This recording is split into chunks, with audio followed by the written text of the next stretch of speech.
બોટાદના ખેડૂતોને ખબર પડી ગઈ અને એ મુદ્દો એટલો મોટો બની રહ્યો કે આખા ગુજરાતના 54 લાખ ખેડૂતોને ખબર પડી ગઈ કે ભાજપીય કડદા પાર્ટીએ કઈ રીતે એપીએમસીમાં પણ ખેડૂતોને લૂંટે છે. ખેડૂતોનું કોઈ સાંભળનાર નહોતું.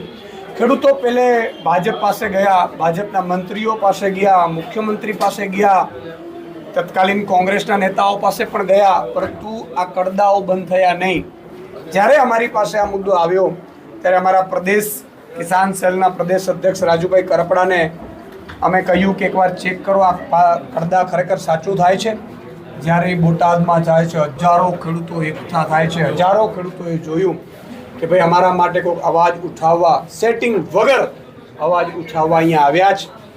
એટલે જ ભાજપી કડદા પાર્ટી જોતી રહી ગઈ. પણ એમાં ભાજપી કડદા પાર્ટીની બુદ્ધિ ન ચાલી.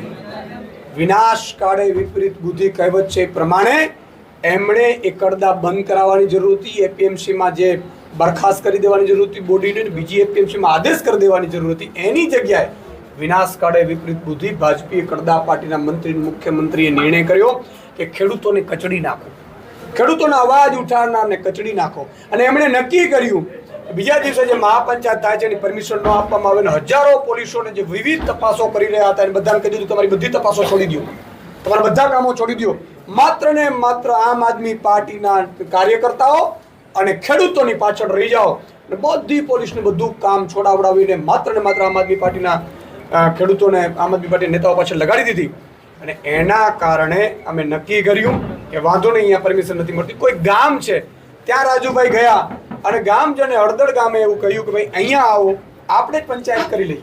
પંચાયત એટલે 5, 25, 200, 500 લોકો બેસીને પંચાયત કરે.